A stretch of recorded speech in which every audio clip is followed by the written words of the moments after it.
I know we've only known each other for 4 weeks and 3 days, but to me, it seems like 9 weeks and 5 days.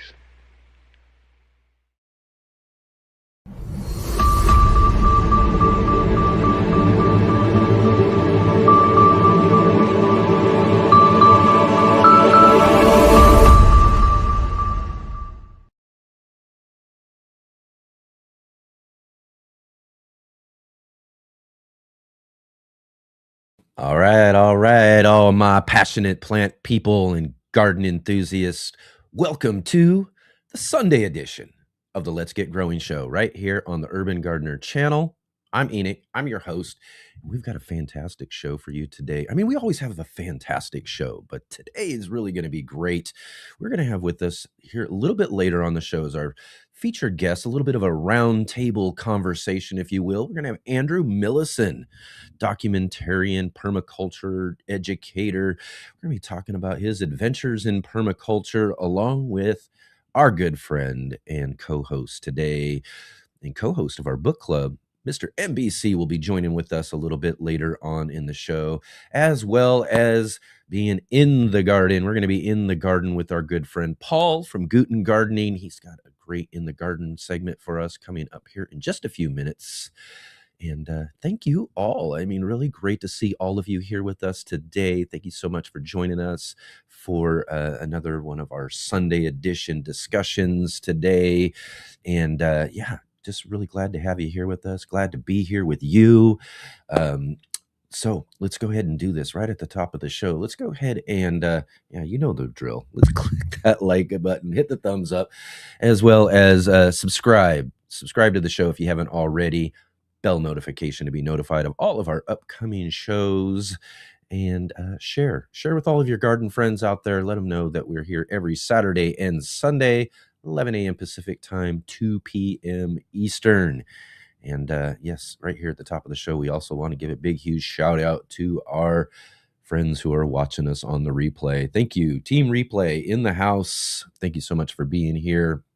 And if you can, drop into the comments section below. Let us know you're here. Let us know what you got growing on, where you're growing from. How's the garden growing? What are you harvesting up out of the garden? I'd love to hear all about it in the comments section below. Or you just drop in and say hello. Love to hear from all of you. Thank you very much for the comments.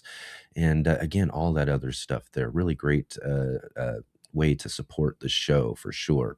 And if you're here with us live today, definitely drop into the chat and let us know you're here, because we've got roll call coming up in just a couple of minutes as well. So yeah, let us know you're here. Let us know where you're growing from, just like Team Replay. Let us know what you got growing on. I'd love to hear all about the garden. And yeah, and questions. Love to see some questions. We got a great guest with us, so I want to see some really great questions coming from the audience a little bit later on in the show. We're going to be talking with Andrew Millison, and drop those questions in comments as well. We'll feature those right there in the show down at the bottom of the screen. And also, again, I want to thank everybody for all of the great donations that we've been getting lately here for the show. Really appreciate all that you do to support the show, especially throwing out a couple of dollars here and there towards our show and our show budget so that we can talk about and do some really great things here with the show coming up. So again, I thank you so much. We got links down below to Cash App, Venmo, PayPal, those sort of things, so that you can drop in a donation. And I know that I think here through September, I believe, Jay's been doing a double your donations. Yes, that's right, doubling your donations. So definitely drop in. So that, you know, again, no donations too small. So just a couple of dollars, that'd be really awesome. And you know, $2 makes $4, $5 makes $10, and helps us go a long way with what we can do here on the show. So I really, really appreciate that from all of you out there. Thanks for supporting our show. And as we were talking with Greg yesterday, you know, it's kind of about the value, right? I mean, if you feel that you get a really great value from this show, then I really appreciate the donations. Really awesome. Thank you so much too for that. And links down below in the description too to our guests and to our other social media. We've got contributor links down below as well too. So check out all those links. Go show some support to our guests and contributors. Go let them know that you saw them here on the Let's Get Growing show. So again, with all that taken care of, thank you all again for being here. It's just really, really awesome to be here with you. I do want to mention too, I'll be talking about here a couple times during the show, but we've got a great visit we're going to do. We're going to be taking off from the Let's Get Growing show here this week, and we're going to go and visit our good friend Chad down at Down Home Backyard Garden. He's got a great show that he started up over there called Around the Garden Table. And I'm going to be his featured guest this Thursday, September 3rd at 6 p.m. Central. We're going to talk about all sorts of stuff there on Chad's show. And as well, and I teased this yesterday as well too, I've got a special announcement for our show that I'm going to talk about on his show. So you're going to want to come and join with both of us there and hear about this special announcement that I'm going to make over there on Chad's channel and his show Around the Garden Table. I'm really excited about this. It's been a while. We've been working on trying to find a good date where we can get in and have this discussion. I think it just timed out perfectly. So come and join with us this next Thursday. So I know Jay will be leaving a link there for everybody, so you can go over and again hit that notifications there, and also you can put a reminder so it'll remind you when the show gets started. So again, I hope to see you all there, and I can't wait to tell you all about what we've got brewing up here at the Let's Get Growing show.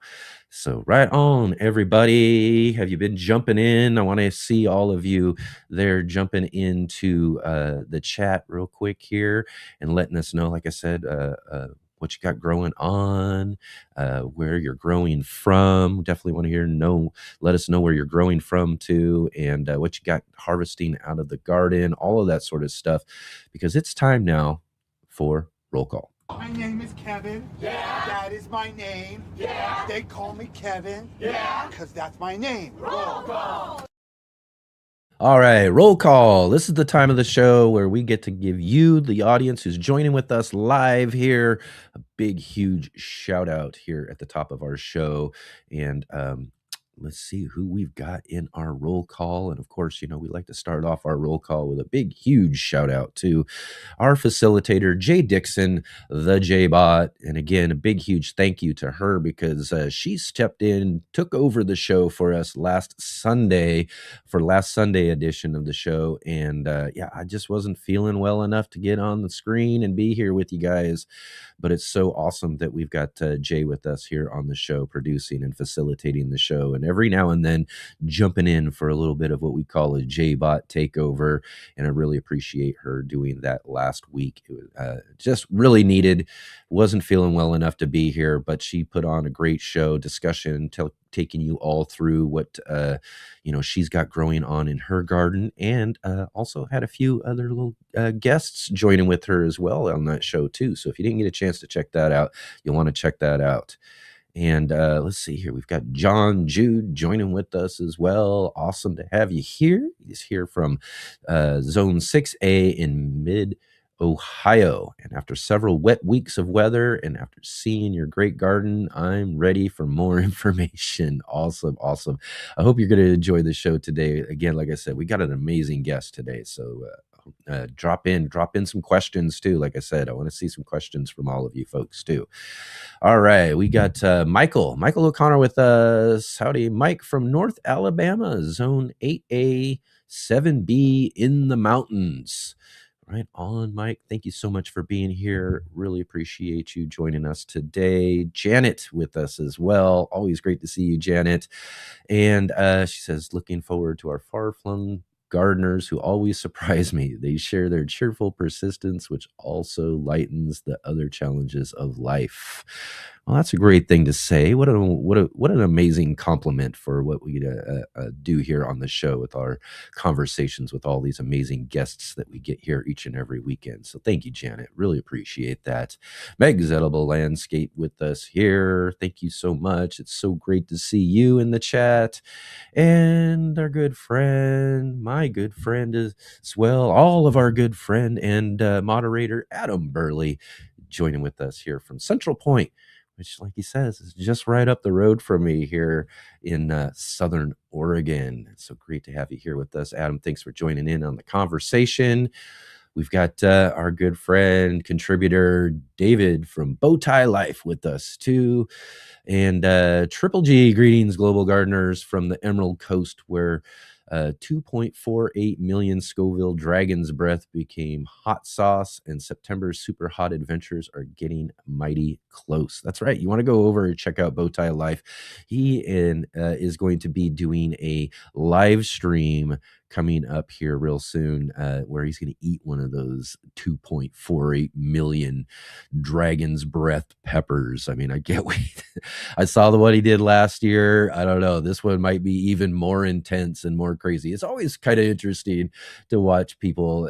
I hate to say, funny. It's not really funny in the long run. I mean, it can be because they're doing it on purpose to themselves. But at the same time, oh man, I can't believe it. I am, I grow tons of super hot peppers over the years, but I'm not that brave. So go check out David as he braves that Dragon's Breath pepper over on his channel coming up here real soon. And I see Chad from Down Home Backyard Gardening. We were just mentioning he's here in the chat with us too. He says, better late than never. Yeah, that's right. Better late than never. It's always great to see you, Chad. It'll be really awesome to catch up with you this Thursday. I can't wait to hang out with you over there on your show. It's going to be really awesome. So again, everybody, go and make your way over there to Down Home Backyard Gardening and get yourself a reminder for our show coming up this Thursday. And Bowtie Life says, seriously, always good to see the chat around. That's right. Always good to see Chad here with us. Thank you so much for being here. And excited to have you join us on Thursday. That's right, man. I'm just as excited myself to get over there and check it out. And Chad says he's joining us from Spring, Texas, Zone 9B. The heat has the garden stalled except for okra. Okra's bearing the heat out, just growing crazy down there, huh? My okra is, I don't know. I think I got it in late, or I didn't do well with okra. There's some plants out there struggling to go out. I've had a few fruits that have come up and all of that, but not like I've grown before. So, as I talked about yesterday, the garden's doing really amazing all over. So many things are really surprising me and how well it's doing. The okra, on the other hand, wasn't. So I'm glad that you've got some great okra growing right now too. So see, Midwest Lawn Care. Awesome. Oh, you said I'm not here. You're here, but not here. Okay. Well, that's great to have you here. It's great to have you here or not here, I guess, if you are. But thank you so much for jumping into the chat with us. Great to have you there. And Janet says, let's see here. To Adam. Okay. Oregon bamboo. I bought early 90s and really tall hedge now in front. Shading the vehicle in back, shading the garden on the west. Well, it looks like, yeah, that's great. Bamboo can make a great shade crop as long as you can keep it under control. You got it in a good space where it's not going to spread too much. Because bamboo, especially here in the Pacific Northwest, can be really, really problematic and spread all over the place. I'd like to get maybe some bamboo and see if I can get it growing in some containers and see what we can do with it there. But yeah, great. Makes a great shade, though. Like you said, grows nice and tall. Big West Lawn says, I'm fairly okay, nearing upon decent. Well, thanks for being here with us anyways. So great to see you. And Jay put in here a little notification. It's September 9th that Bowtie will be doing his eating of the Dragon's Breath peppers. So go and check that out over Bowtie Life on September 9th. And then we've got Dusty Flats in the conversation with us. Hello, everyone. Gloomy day in Wisconsin and chance of rain again. Need to get some harvest in. Yeah, it's getting that time of year now. We're going to start seeing the rain again. I've got rain in the forecast for me here coming up this next week. Kind of excited about that. And then let's see here. We've got comedy, autism in the garden. Great to see you. Thanks for joining with us here on the show. Really awesome to have you here with us. Oh, it's Serena. Okay, yeah. Well, there you go. You got a different screen name than I saw notice, but we got Serena here with us. Just change the channel and handle for security reasons. Well, that's great. That's a great title there for you too. Awesome to have you here with us. Thanks for being here. And Janet's joining us from Central Texas Hill Country. Great weather for 9A. Awesome, awesome, awesome. And then we've got Joe jumping in last minute there. Says, I'm late for a very important date. That's right. Thank you so much for being here. So great to see you. We also got Darth X jumping in here as well, too. Thank you so much, everybody, for being in here. Thank you for joining with us and dropping in for our roll call today. And again, if you didn't get your shout out here on roll call, keep jumping into the chat there. Let us know where you're growing from and all of that sort of stuff. And we'll feature those there at the bottom of the screen throughout the show. Again, everybody, thank you so much for being here. Really awesome to have you. Let's see here real quick. Let's, oh, you know what? I got to get this ready. We've got a great in the garden segment here. You know, yesterday, anyways, what I wanted to mention though too, real quick before we get started with this is, you know, it's really awesome to have all these just really great contributors that we get to the show. And, you know, folks like Jay, who's back facilitating for us right now and producing, and, you know, Paul and David and our friend MBC, who's going to be joining with us later on the show. You know, and our, you know, when we had our Monday show, which, hopefully we'll have some news about that coming up soon. You know, we had Shawnee Groves and Robin Gardens and Katrina from Sow and Tear. And then we've got Brandy, who does our trivia and everything too. And when it comes down to it, you know, I really, really appreciate everybody who comes and, you know, gives their time and helps make this show really, really great. So, you know, and I like to say, you know, they're really volunteers when it comes to being on the show. And, you know, nobody is getting paid around here. You know, we're barely making our budgets when it comes down to it. That's why we ask for our donations and all of that. But, you know, every now and then I do want to give a big, huge shout out to them and say thank you to them for all that they've done to help make this show really great. You know, those are really awesome volunteers that we have for our show. But also, you know, when it comes to the gardening world and in gardening, you know, when we're talking about volunteers, we're talking about something a little bit different. And that's what Paul's going to be talking about today in the garden.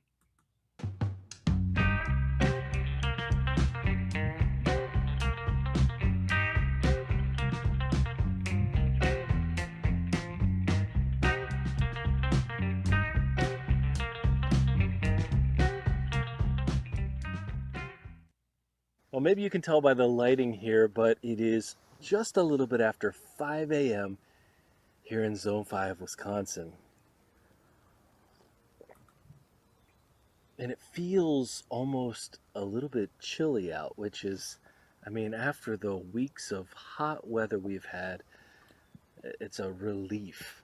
I will say, yesterday I was out during the day and it was what I would consider to be a perfect day. Well, I don't want to go too far down to this because I want to hop into today's video topic because I think it's an essential topic and it's all about volunteer plants. Now, I've done other videos where I've talked about these are plants that if you plant them once, you'll probably never need to buy the seed again because they're so self-seeding. They spread so much. But today I want to talk about how I decide which volunteer plants I keep, because some people, I think, pull all their volunteers out of the ground. Some people leave everything and just whatever may happen, happen. But I'm somewhere in the middle, and there's some rationale to which plants I view as helpful volunteers, as free food, and which plants I treat like weeds and I pull up out of the ground. So we're going to take a look at some of our volunteers today, and I'm going to talk you through my logic. So let's get started. Well, first and foremost, we're going to walk back here to my main garden space because actually this year, this is where a large number of my volunteers have come in and where I can actually talk very clearly, I think, about my rationale. And I'm going to start right here with these butter beans. Now last year I planted a bunch of butter beans right along this DIY trellis. This is where I typically grow my pole beans, my cucumbers in particular, along these trellises. And at the beginning of this season, I noticed that some of the beans that I had left on the trellis hanging had opened up, some of the pods had opened up and dropped their seeds.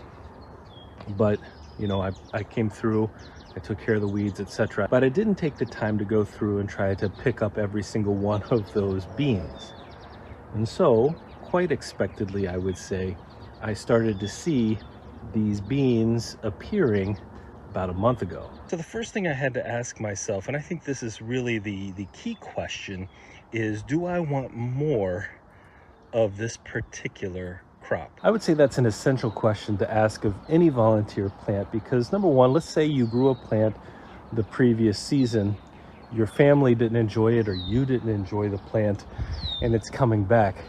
There's really no need to put yourself back through that process of growing a plant, growing a vegetable that you don't want. And so if that were the case for these beans, I would have just, as they're sprouting up, pulled every single one. My key thought process here is eat what you're going to grow and try to grow what you're going to eat. And so again, step number one is looking at, do I actually want more of this vegetable? And if you decide that you want more and that volunteer plant is going to provide you with some of that free food, then the second thing to look at is the location of that volunteer plant, because sometimes those plants that just want to live come in at the wrong spot.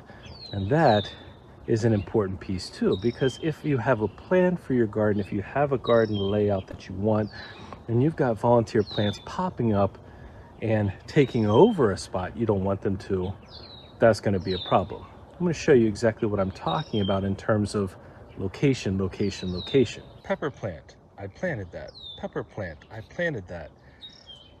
Random tomato plant in the middle of everything, that's a volunteer. Random bean, again, in the middle of everything, that is now going over and spread onto a pepper plant in the middle of nowhere with nothing to trellis onto, that is a volunteer. Now I've left these in here for the exact purpose of this video, so you can see this plant and this plant are not necessarily in ideal spaces, except this tomato plant is surrounded by some open space. So I could actually come in and cage this tomato plant, and maybe this bean could work up that cage. So I've left these here versus this tomato plant, which has volunteered, and you can see it's pretty massive. It needs to be trimmed. I need to come in and trellis this a little bit. You can actually see some of the tomatoes on here. This plant appeared in the corner by a trellis. And I made the decision, even though this is a rather large plant, I made the decision to keep this plant here because it's already up against some of the fencing, up against the trellis. And I figured this one, while it came up, if it had come up in the middle, it'd be a problem. I just need to make sure I take care of it. Again, I'm gonna trim this back, I'm gonna thin this out a little bit so that it actually isn't taking over, well, you can see it right here, trying to take over a pepper plant. So location is really important when it comes to these volunteer plants, making sure that those plants aren't in the way. Now, a third consideration here might be, if a volunteer plant comes up and I do want more of that plant, but it is in the wrong location, is it possible for me to transplant it? And transplantation for some plants is a pretty easy proposition, meaning that they're sturdy enough, hardy enough, maybe is not exactly the right term, but basically that they're strong enough of a plant to where if you try your best not to disturb the roots too much, but you dig around and you pull it up, that plant will survive. There are other plants where transplantation doesn't work so well. They really don't like to be disturbed. Actually, I don't know that any plant loves to be disturbed, but you get my point. Well, for some of these beans, when they first started coming up, I dug around and I moved them over, except for that one, because that came up a little bit later, but I moved them over closer to the trellis. So it's possible that I want a plant, it's in the wrong spot and I can transplant. And if that's the case, and if I have the space for it, then that might be a volunteer I want to keep. But then I want to ask myself, will this volunteer plant grow true to type? Because there are quite a few plant types that absolutely will grow true to type. I mean, you typically won't have any problems with things like beans, lettuce, heirloom tomatoes, etc. But then there are other plants like squash, and squash is one that comes to mind pretty quickly, where you can have issues getting a next generation plant that's going to be true to the parent. And so that's something else that I have to keep into consideration. You know, one plant that I've never had a problem coming back is this right behind me here. This is borage. And this is one of the plants that I featured in my videos where I talk about planting it once and it'll always be there. And while I could just pull this away every single time I see it coming up, I love the taste so much, I just can't do it. Every single bit of this, delicious. Now this tomato in particular actually brings up my next point and my next thought about whether or not I should keep this. And that is quite simply, you know, we have a approximately 150-day season here in Zone 5, Wisconsin. And if a volunteer gets a late start, depending on the type, there's no guarantee that you're going to get enough time or have enough time for there to be a harvest of that plant. So if I see a volunteer come up, but I know it's too late in the season, I'm not going to get any kind of production from it, then there's no sense in wasting your time on that plant. So this tomato, I talked about how I could cage it, you know, maybe have the bean grow up. Well, I'm confident that I could get enough from the bean. That's not a problem. Well, whether or not there's enough time for this tomato, that's something I have to consider as I, again, make a decision about, well, is this volunteer worth it? Now, there are a couple of other considerations that I want to keep in mind here. Is the plant that's coming up, the volunteer plant, healthy? Sometimes you see disease, etc. with these. Although, to be honest, with a lot of volunteer plants, what I have found is that they seem to be the healthiest somehow. They seem to just, you know, produce super well, especially with my tomatoes. I have found volunteer tomatoes just produce. But is it healthy? And as I sort of hinted at earlier, is it going to cause problems later as it gets bigger? Is it going to shade out those smaller crops that are nearby? Is it something maybe that doesn't work very well planted with another? Is it not a good companion for the vegetables that I also have planted there? So I want to keep those in consideration as well. And really, a lot of this comes down to, is it worth the garden space? Because every plant, every vegetable, every fruit, every flower that you have in the garden takes up some amount of space. And so you've probably seen this. First year gardeners, maybe not so much, but the second year, especially if you've grown tomatoes, especially if you've grown cherry tomatoes, you've probably seen suddenly 30, 40, 50, hundreds of little tiny tomato plants popping up at the beginning of the season. And you ask yourself, number one, do I want cherry tomatoes? Do I want all those tomatoes? Number two, do I have the space for what it is that's coming up? You know, one of the fantastic elements of the garden is that these fruits and vegetables have, most of the time, so many seeds. They can just take over and just reproduce year after year if you let them. So you ask yourself, do I have space for this? Do I want this? Remember, any plant can become, by your definition, a weed, can become a plant you don't want. And so I think that's so important to remember. I mean, the word weed is tossed around here and there, but in my mind, if I have a place where I have a plant and I don't want it, don't need it, I'm not going to eat it, just pull it out and use that ground a little bit more wisely. I think there's something really important to keep in mind here. I mean, some of these plants are so aggressive in their self-seeding and volunteering that, like this dill right here, unless you love dill, and I do enjoy dill, but unless you're going to use a lot of it, as these plants start volunteering, you're going to have to be pretty particular about pulling them before they go to seed, or else you're going to have them forever. Now, the thing about dill, the thing about borage, is they do tend to spread to different places beyond where you started them. So, man, the smell of dill is so good. So that's something else to keep in mind, I suppose, is that if you're going to pull these, if you're going to have a plant that you don't want, you probably better pull it early, unless you're going to keep a close eye on it. I mean, there's so many seeds, so many more dill plants here, right? Now, that being said, sometimes I'll keep a volunteer plant for the sake of experimentation, because I want to see what will happen. I've done that with our potatoes, our volunteer potatoes. I had one video where I harvested over 12 pounds of potatoes just from volunteers and was really pleased with what I saw there. I'm going to show you another one that I'm experimenting around with a little bit. Here you see some of our fall beets in this green stalk, but on one of our lower tiers, in addition to beets, I have a whole bunch of purslane. Now, this purslane, some people call it an edible weed. Some people grow this on purpose. This volunteers everywhere. But I'm experimenting around with this, so I haven't removed all of it.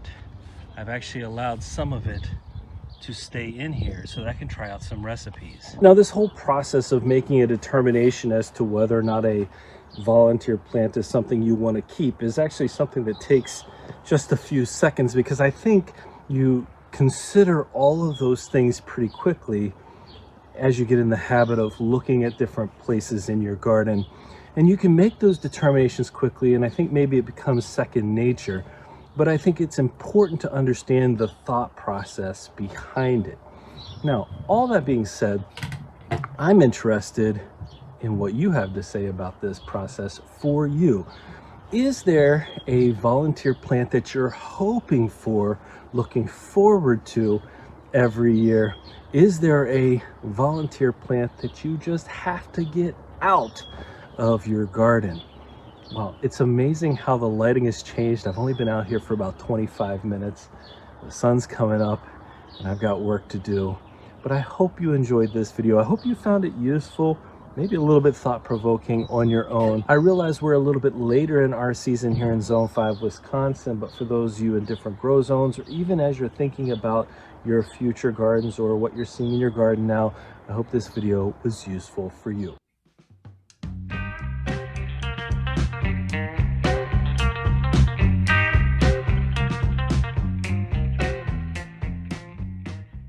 Hello, Let's Get Growing Live gardening community. I'm Charles Malky, biologist and co-founder of Ivy Organic brand products. Ivy Organic is based on whitewashing, a time-tested way to protect plants from summer sunburn, winter sun scald, pests, transplant shock, and environmental stresses. Unlike latex or tar-based products that crack, peel, and leave residue on your soil indefinitely, Ivy Organic is truly organic and a healthier alternative. It dries on porous, allowing plants to breathe and heal naturally without rotting. Also ideal for protecting your pruning and grafting wounds. Available in white for maximum reflection or natural tones like brown, green, gray, and grayish. Ivy Organic protects while blending beautifully with your landscape. Choose from the whitewash oil-free formula or the 3-in-1 plant guard made with natural oils to help repel insects and rodents. Protect your plants the smart, organic way with Ivy Organic. Learn more at ivyorganics.com, and wishing you all happy gardening.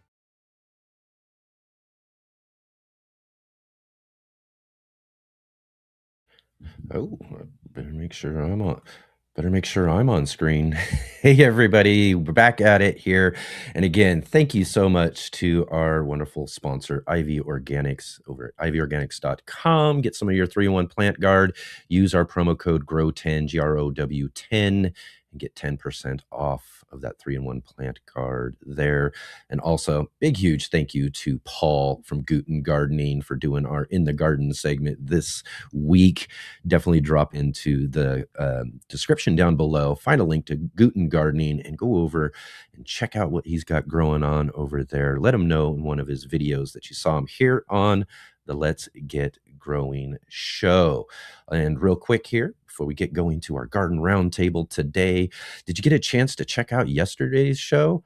Oh man, we had a great discussion. Farmer Greg Peterson from the Urban Farm podcast joined with us again yesterday, and we talked all about, he just celebrated his 1000th episode of the Urban Farm podcast. And we talked all about that and talked about his life's work in gardening and permaculture and all of that sort of stuff that he's got growing on, and his new farm and garden that he's got over there in North Carolina. It's always great to catch up with Greg. So go back, check out that show from yesterday.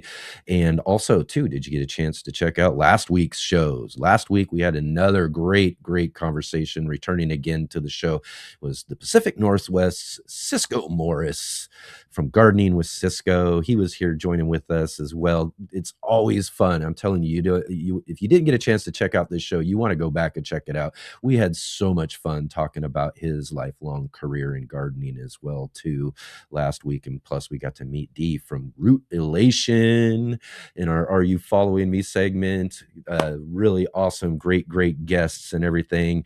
And as I just mentioned also a little bit earlier too, last Sunday edition of the show, Jay took over for us as I wasn't feeling well to be on the show. And again, thank you to her. If you didn't get a chance to check out those discussions and some of the guests who popped on to hang out with her as well too. So really great conversation last Sunday for the Sunday edition of the show. So right on, go back, check those out, and leave some comments and all of that in the comments section.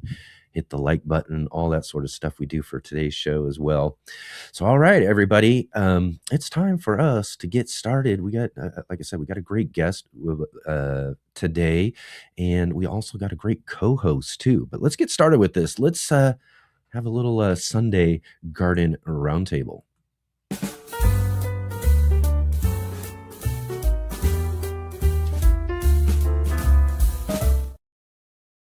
All right. So real quick here. First, let's add to the stage here our good friend. Oh, I gotta hit the right thing. There he is, Marc. Marc, how are you doing? Enoch, I am great. I'm happy to be here. You know where I am today? I'm in Canby, Oregon at the Swan Island Dahlia Farm, which is like What? 6 acres of dahlias that are behind me in just a stunning array of colors. So I'm happy. I got a smile on my face. I'm in one of their demo gardens right now where they have all their varieties laid out in these beautiful borders and little islands, and you get the names are fun. The dahlias are beautiful. It's just people are happy. They're all milling around enjoying this incredible display. Wow. Here, real quick, you turn your phone sideways. There we go. That'll give us. That'll give it. Whoa! Yeah, there we go. Now we can really see behind you. Oh yeah, let's get a view of Look at those. Yeah. I mean, there's just acres and acres, and they have them arranged in color swaths. So you go through all the reds first, and in all variations, all hues. Then there's a section of whites. Then there's kind of mauves and purples and yellows. If you live anywhere near Canby, Oregon, I mean, this is a 40-minute drive from Portland, but this is a premier garden destination every August and September. They have all kinds of things have grown up around this. You know, they have the food court and everything. They have a huge display garden where cut flower display where they take single displays of each single variety, and they make a display out of that. So you're just wandering through, and just the artistry is amazing here. Yeah. Oh man, dahlias are one of my favorites. There's so many different cool varieties, colors, you know, and they bloom for so long. They're great cut flower. They bloom for so long. Literally, these things are going to November. They're also a food. You know, you can eat the tubers. The Incas or Aztecs, I guess, used to eat the tubers. I've tried. They're not, let's just put it this way, they're not undelicious, but they're not necessarily. But you know, there's other varieties that are a little more delicious, and you know, I imagine you could breed for I don't know, you know, if you tried all these different dahlias and you tried to evaluate them not for the flowers but for the tuber taste, you would then start to develop a whole new kind of dahlia that's more for tuber. Wow. Excellent, man. That's amazing. Well, thanks. I had no idea. What a great surprise. Here you are on location at this Dahlia exhibit. That's just amazing. That's awesome. Me too. But you know what else is really amazing and awesome, Frankly. Mark? What's amazing and awesome? We've got a fantastic guest to talk to Oh my today. God. This is a little bit different than our book club, where we get together and all of that. But let's go ahead and welcome to the stage our guest today. Can't wait to talk to him about all of his, as we call it, adventures in permaculture. Let's welcome Andrew Millison with us today. Andrew. Hello. Great to see you there. How's it going? Good. How are you? Can you hear me okay? Perfect. Yeah, I can hear you. Although I got a little echo coming. Is there a little echo? I'm not sure. You got an echo? Echo. A little echo. Good. I think it's good. I think it's me. I'm echoing on. Okay. I might be. If I need to plug in some headphones, let me know. See, a lot of times we tell people to really listen, to really understand something, you have to hear it more than once. So they're going to hear it like 3 times today. Yeah. I don't know. Maybe we might need some headphones. Okay. I don't really, because I'm sorry about that. No, it's okay. Give me a sec. Not a problem. Look at this for a second. While Andrew's doing that, I'm going to show you this. This one is called Outrageous. It's like as big as my face. Wow. I love these. Some of these, what they call the dinner plate dahlias, are just enormous. Oh man, that's fantastic. We got it. Let's see here. Yeah, look at all that, and then you got a lot of people out there checking it out. Oh yeah, that looks the people like are real just fun. Freaking milling around. It is fun. It's just fun. It's great when, it's great when beauty, especially in this day and age, when beauty can just unite people, put a smile on their face. Everybody's here having a great time and thinking about gardening. Of course, you can order. Now's not the time to plant the dahlias, obviously, but they get you in the pipeline with an order form, and then they'll ship them to you in April or May around here in Oregon. That's when we're planting them. Excellent. Right on. All right, there we go, Andrew. All right. How's that sound now? Sounds great. Is that better? Yeah, Okay, great. Perfect. Okay. That's all right. It's kind of a little great to different meet you, Andrew. I've been admiring your work from a distance and always wanted to talk to you. So this is a great opportunity. Great. Look at this. We got a nice round table right here, straight from Oregon, too, right? Oh, yeah, exactly. Nice. Yeah, great to talk to you. I'm down here in Southern Oregon. Mark's over in Canby. And where are you at here now, Andrew? In Corvallis. Excellent. We're kind of lining up right along I-5. That's right, exactly. We got Western Oregon covered top to bottom. We do. We sure do. That's right. But speaking of Western Oregon, you've been like traversing the whole wide world, right? And I've seen you posting from everywhere, basically. Yeah, it's been quite a journey, actually, and it just continues on. So it seems like that's where my life is taking me. And you know what? Honestly, I have a lot more stuff that I've actually filmed in other places that we haven't released yet because it takes so long to edit stuff. So I've actually, So it's going pretty, it's going pretty crazy right now. Yeah. We'll have to talk about and tease out some of that here a little bit later on. But tell us a little bit. We'll get started with for folks who might not have met you or seen your videos, and I just want everybody to know we got linked down below in the description there to go check out Andrew's channel on YouTube. I'm telling you, some of the most spectacular, just documentaries of all of this just amazing things going on and around the world. Some of these projects and going on, I just can't believe I've been just soaking it up over the last few days. Some of your most recent videos and everything too, and just such amazing work you do. Really inspiring. So for those of you who are out there, garden creators and folks out there making their own content, you ought to go check out Andrew because he does some just amazing stuff. Tell us a little bit about yourself, for one, and and how you got kind of started on this adventure of yours. Yeah, well, I took my first permaculture design course back in 1996. So I was lucky to have come across permaculture early on, when I was just in my early 20s, and I was looking for how do we fix the world here? I mean, what are we going to do? You might say I was like a early adopter to climate change, to realizing that everything was was not heading in the wrong direction. Heading in the wrong direction. I saw That's very right. early on, even like in my I graduated high school in 91. So even like late 80s, early 90s, I was like listening to reggae music and rap music and growing dreadlocks. And I grew up in Philadelphia, and it was all this like really anti-authority, the system, all this stuff. And I was like, wow, like something's not going right. And then I got exposed to people starting about climate change, and back then it seemed very hyperbolic, really. We're talking 35 years ago, people talking about like the glaciers melting. Everybody's like, that's something that's going to be 35 years in the future, we don't have to worry about that, right? Well, here we are. So here we are, and everything they said is it has happened. You can't deny it now. There's just no way. So I realized as a young man, I was like, I don't know how to survive. I don't know how to live. I don't know how to grow food. I don't know how to do anything, And so that kind of set me in the right direction. Then I came across permaculture in the mid 90s. And once I did, then I just realized that like, wow, this is a real roadmap to how to make this world make this world right, in a sense, put things back into place. And so that kind of got me started. And I just, I began, I don't know if last time we talked, Enoch, maybe I went into like, the whole story, but that's probably maybe repetitive at this point. My life story from when I took a permaculture class. Now 30 years later, lots happened. Yeah.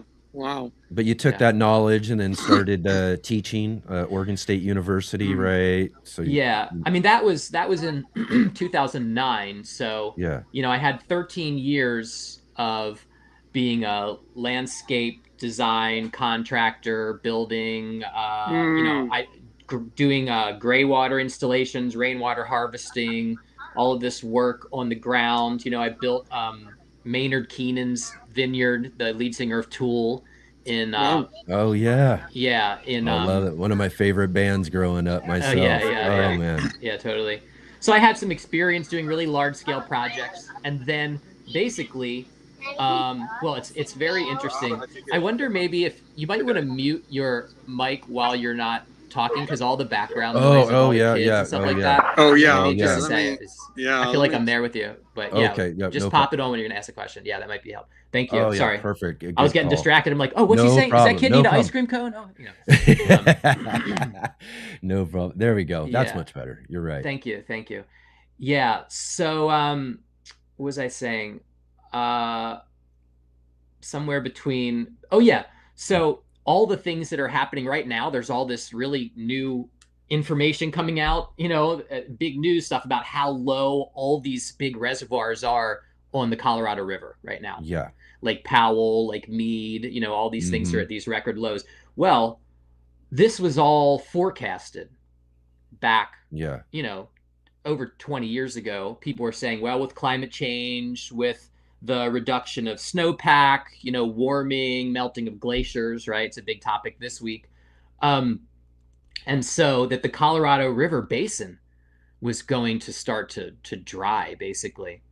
And we had some really big fires, and I basically was like, I'm going to move to Oregon where there's actually water. I was like, I'm going to move somewhere where there's water, and farmland. I was living in Prescott, Arizona, the high desert. And so I came here, and then I started teaching at Oregon State University in 2009, and then developed this online program, which became the biggest non-credit online program at the university. And so the success of the online program allowed me to just like go into this global storytelling phase, you might say. So tell us a little bit. What brought you again to that moment where you're, I'm going to go on and be this independent, right? You're an independent documentarian, right? I still work at Oregon State University. I still have a whole online program there. I still teach permaculture there. And a lot of my productions I've produced through OSU, so like in collaboration, and I use them for my course content. But then I started the Earth Repair Fund, which is creating content that's also raising funds for the projects themselves.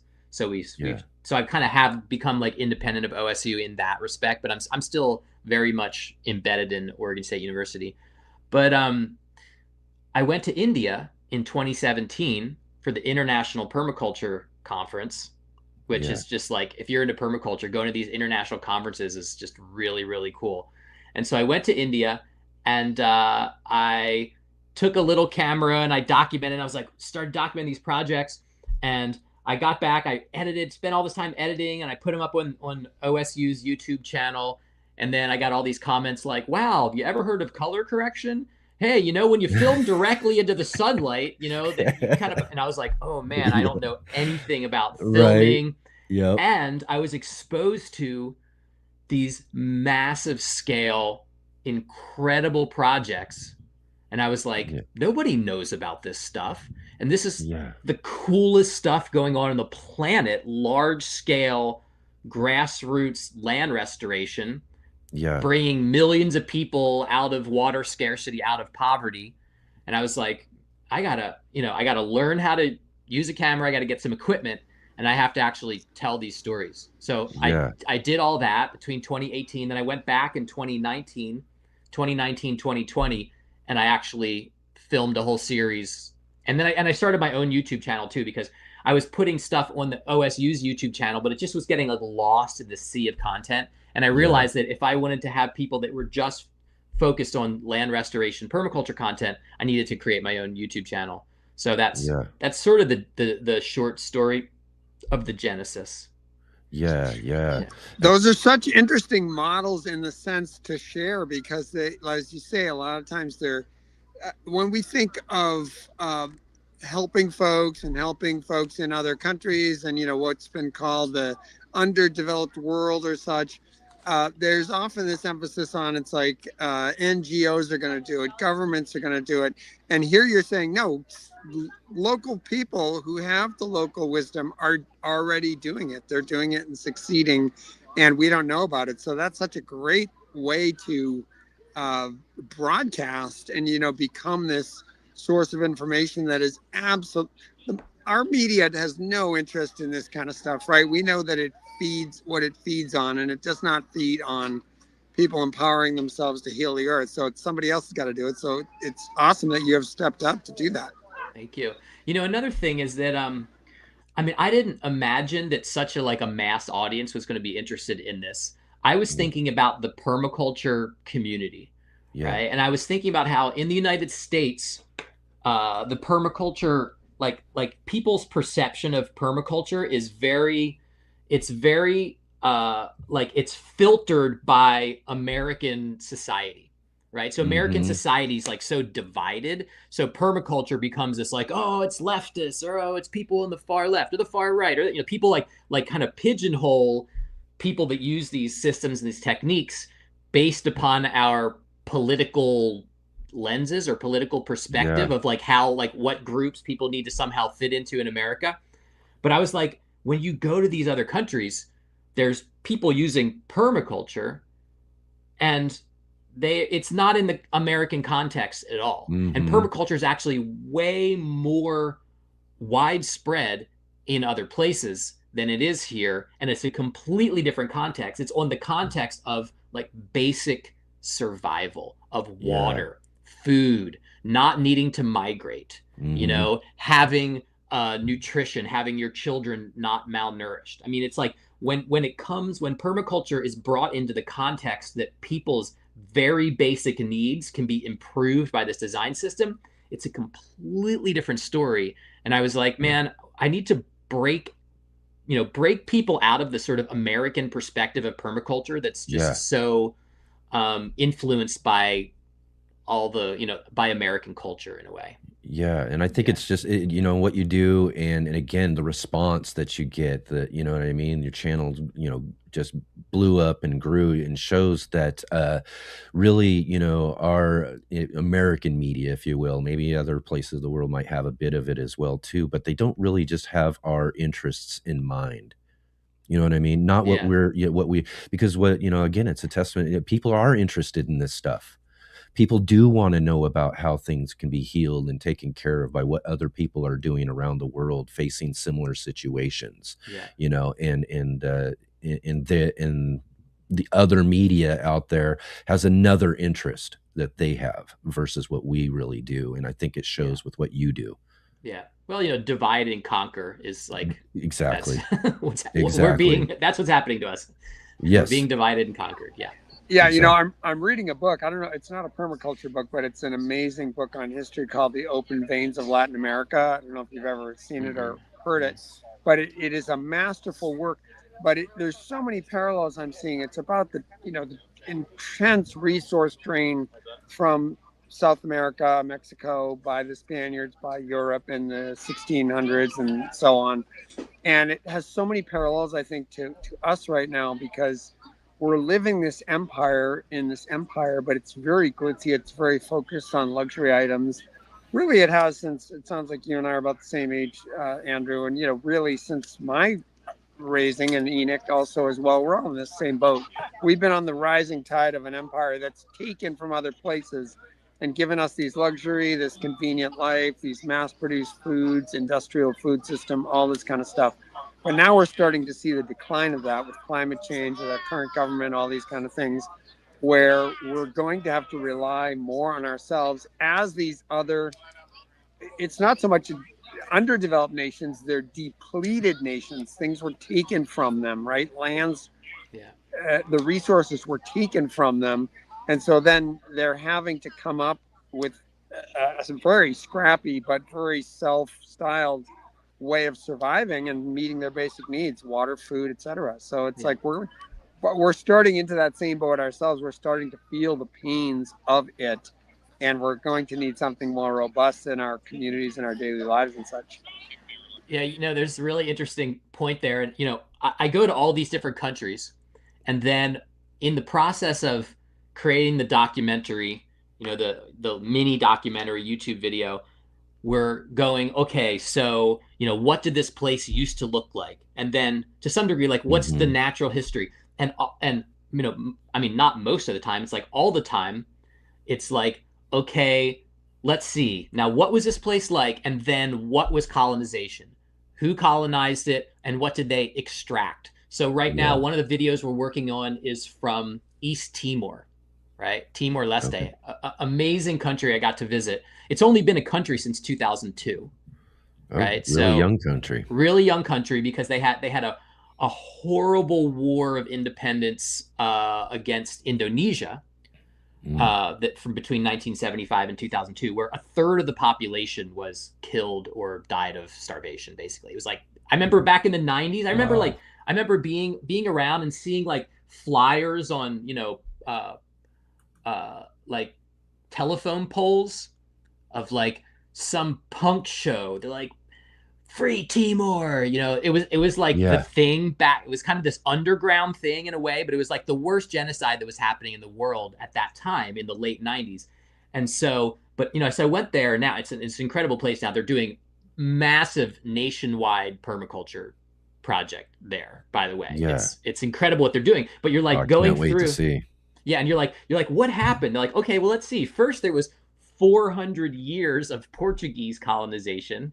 And that's when they took all of it's like, what were the trees? Was it like sandalwood? They're like, oh, and that's when all of I can't remember if it was like sandalwood trees or there was some sort of valuable tree. Like, oh, all of those were extracted. And then Indonesia came in. Then the Portuguese, like their empire kind of fell apart. They pretty much left all of their colonies around 1975. And then like, oh, and then 9 days later, Indonesia came and invaded the country. And then, they extracted this. So it's like a lot of the stories of the places. These places are like the stories of what was there, what was extracted, how did they get in, how did they take it, where do they take it from, how do they get it out, then the only places that are seemingly sort of untouched are like inaccessible. The most inaccessible places that you couldn't extract, harvest and ship off the resources are the ones that we find any kind of old remnants of the original ecosystems. Yeah, it's just Unbelievable when you think about just the wider scale of that worldwide, and just power being used against us as just everyday people and our lands and our cultures and traditions kind of go along with all of that sort of stuff as well too. So I mean, it's just, oh, it's something else when you really, really take that whole picture in. And again, let's see here real quick. Actually, I got a question here for you. Okay. Jay's asking, what is one place or project that fundamentally changed your understanding of what is possible, and what did you learn there that you think the rest of the world still hasn't fully understood? Yeah, well, That's a deep question, Jay. that's a Thank deep you. question. Yeah, thank you. I love questions like that, and I got a lot of answers for that, but I'll talk about the one that we're working on. We're going to be releasing soon a video. It's an Earth Repair Fund video, so it's a fundraising video for this project in Sumatra, Indonesia, right? Where they literally they are buying palm oil plantations, right? So it's palm oil monoculture, and then they're cutting down the palm oil, they're replanting like biodiverse jungle, permaculture, multi-storied food forests, and bringing back the orangutan, right? Oh, yeah. So right at the edge of these critical biodiversity habitats, and they created this forest on the edge of their site and the national park that's like a forest that both orangutans and other primates and humans can both harvest from. Yeah.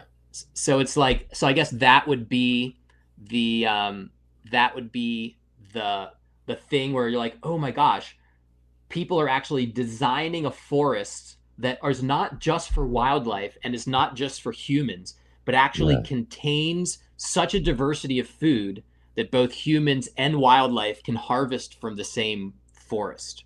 Right. Yeah. It's that perfect mix, and it attacks that idea that, and one of the books that really changed the course of my life was Wendell Berry's Unsettling of America. I read that when I was in my 20s, and I just started getting into farming.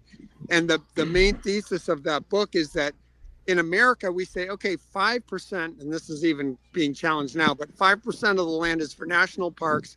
That's wilderness. Don't touch it. That's where we let nature be and do its thing. And then the other 95% we use, and by use means despoil. So we've always had this really bipolar,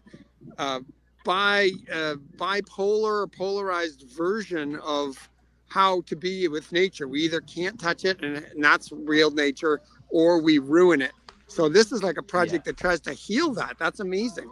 Yeah. So that's, I mean, and instead it's like, that's the roadmap that permaculture presents, is like, how can humans supply what we need and also, and not destroy nature, actually increase, biodiversity, increase water absorption and all of that. But this was an example, like, because, monocultures and nature are directly oppositional to each other. Right. You can't have both of those things exist at the same time. So to actually see this, like this middle ground, but to really see it at scale, where you're like, okay, you literally have, I mean, when we think of primates and we think of like primates in a human agricultural system, it's like, that is, the ultimate thing that we'd want to keep out. So that really opened my eyes, to actually see it in practice there in Indonesia. Yeah. Indonesia, let's see what, Singapore, Saudi Arabia, place in Africa. In fact, kind of think of the relationship between humans and animals kind of makes me think of a little bit of the videos you did there in Africa, and talking about these half moons, right? Yeah. And how they would, how they really worked in some areas, but they weren't working in other areas. And you find out it's grazing and these sort of things that are going on, and that sort of stuff that were kind of limiting their ability to have those work. Maybe you can talk just a little bit about those parts of, or those videos, or those that story of those areas that you were trying to tell there. Yeah. So, the Great Green Wall of Africa is Yes, basically that's what. a plan to hold back the expansion of the Sahara Desert, the southern expansion. And so I took a couple different trips. One was in Senegal, which is the Hmm. westernmost country on in the continent of Africa. And then, so I reported on a project there, a small project, only like 30 hectares, that was a very new project Yeah. right on the border with Mauritania, creating these half moon structures to harvest water, soak the Hmm. water into the ground, grow grasses for animals, and then grow trees and actually reestablish trees on this particular site, area that had been abandoned. Nobody had done agriculture there because it was so hard packed and just depleted for 40 years. So they took this Yeah. completely just hammered desert area Yeah. and they did this restoration project there, and very fast results because Hmm. you just create a container for water to collect and put some seed in, and it's like you have the components for life. Things wash in, all kinds of animal manures and twigs and bug carcasses, and you just get soil building very quickly. But Yeah. that video did so well, the World Food Program was like, that video was that's my most viewed video. They're like, you got that's so incredible, but like that project is really not representative of how of some of our bigger stuff. And so Yeah. let's actually take another trip and let's go to Niger and Chad and really see some of the like Yeah. 10-year-old projects. So there, I mean, in Niger, they've restored 450,000 hectares. Yeah. I mean, huge, Wow. vast areas, mostly done in those half moon water harvesting structures. And here's an interesting fact that just was sent to me recently by the former director of the resilience program or department, whatever, at the World Food Program. He sent me an article, and I can find this and send it to you. You could post in the show notes. That so they have satellites that are picking up water, groundwater. Now you can you Yeah. can you can measure groundwater, the presence of groundwater, and mostly around the world, what they're measuring is the depletion of groundwater around the world. Yeah. Right, the Ogallala aquifer. I mean, huge aquifers around the world are depleting. Well, they're like, why are the aquifers in southern Niger and Chad, Yeah. these areas are like, they're like, we actually have aquifers that are growing in these Amazing. areas. And they didn't know. Only people that understood the projects picked it up later on and was like, yeah, you're literally having massive groundwater resources from these projects that are building that are detectable from space. So you're like, Yeah. if you need any more proof, like there's your proof right there. They're like, is rainfall going up? They're like, we couldn't Yeah. figure it out. Yeah, it's hundreds of thousands of rainwater harvesting structures, basically. Yeah. Yeah, it's amazing, and kind of on the point of like, we can't deny climate change today. It's just so present and so there. You know what I mean? But at the same time, with projects and things that are going on like this, and I've heard many people talk about like, a desert's a desert. Once that land's wasted and gone, it's gone, right? It's But not then you true. see this sort of stuff happening, and like I was just completely blown away by how Yeah. that project has worked and what has been able to Yeah. be accomplished through, taking these permaculture ideas, Yeah. applying them even in a large scale like this, and we can really, really affect change across our globe in places that really, really need it. I mean, it's just Yeah. amazing, really. I'm really excited. I'm going back to Africa in October. Yeah. Wait, did you? I'm sorry. What's Oh, I'm sorry, Mark. Well, I was gonna say after you say what you have to say, I want to know what's going on in the belly of the beast here, right in the U.S. of A. Because we're the ones who are insulated in some ways from all these problems, and other people are feeling them much more directly. But yet, there's parts of the U.S. landscape that have, like I'm thinking of like Detroit, like a major city that has been in full-on collapse for a long time, but there's signs of regeneration.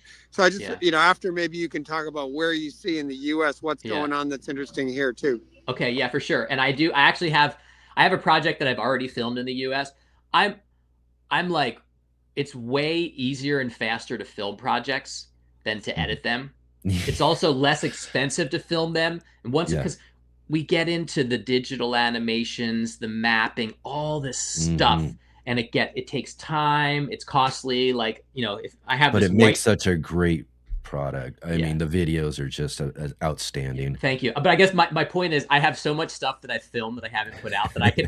I have stories I can tell you. But I am headed to South Africa in October, and it's not the same sort of type of project like we saw up in the Sahel that I was visiting, but it's in the townships, right? Yeah. Where basically places where when apartheid ended, conditions didn't really change in these places, right? So very poor places with a lot of just kind of violence and real like poverty that are they're teaching permaculture there.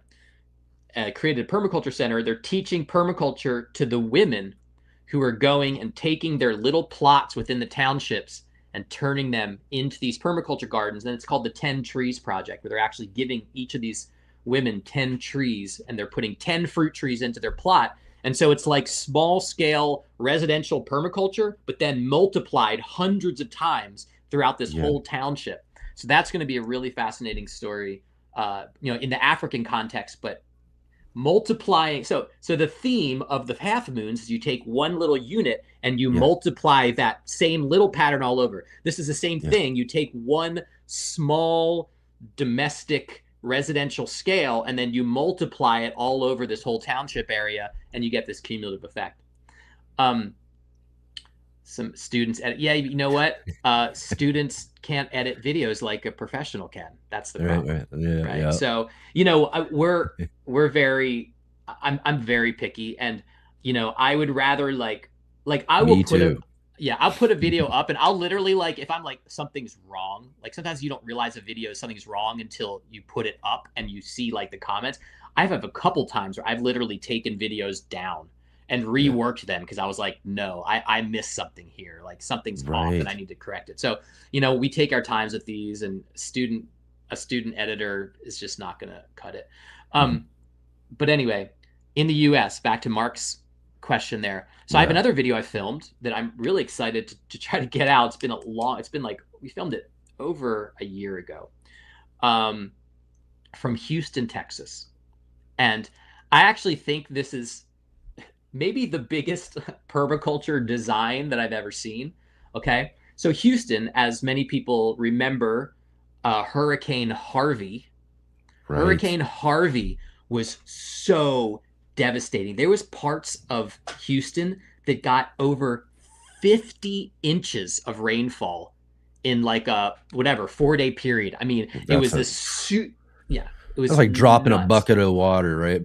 Exactly. It was just like literally walls of water falling for days because that storm, it came in from the Gulf and it just sat there. So parts of Houston got that much water. I mean, big parts of Houston were severely flooded. They were inches away from even way more intense flooding. So it was a record rainfall event, not just for Houston, but I mean, was it a world record rainfall event? It was a historic scale rainfall event.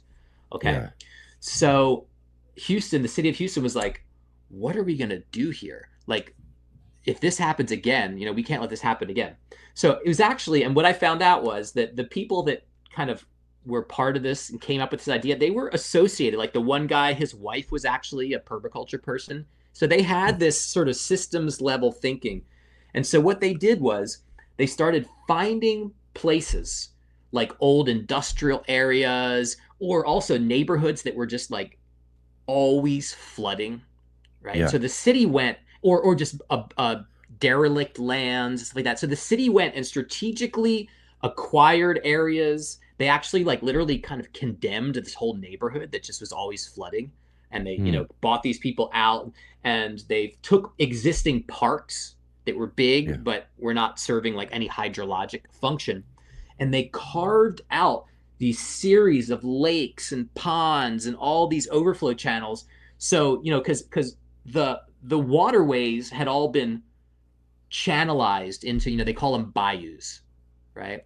So they have these bayous, and then they were like, okay, let's make it so when the bayou reaches a certain level in a flood stage, we're going to put in this overflow, and the water can spill into this like massive, 100-acre park that can store, tens of millions of gallons of water for flood. And they've put these all over the system. So it's like they've taken the channelized drainage system of the entire Houston, area there, and they've like put in all of these little water, I'd say little water harvesting offshoots, but these like compared to the size of the city, but this whole massive water harvesting little spillways all over on like a systemic level. I'm talking about like the system of the watershed. And then a lot of these, they turned into these incredible wildlife parks, and there's just, birds and plants. And I mean, it's really beautiful. And so it's also like the people are really benefiting because now they have these beautiful parks that are interspersed everywhere with wonderful trails, and people are fishing and, taking boats around and stuff. And so it was just a really cool, and this is for flood mitigation, but then like anything in permaculture, like you never just do one thing for just one reason. It has these repercussions in the whole system. So that's a really neat project that I'm hoping to publish sometime not too long from now. Yeah, I can't wait to see that one.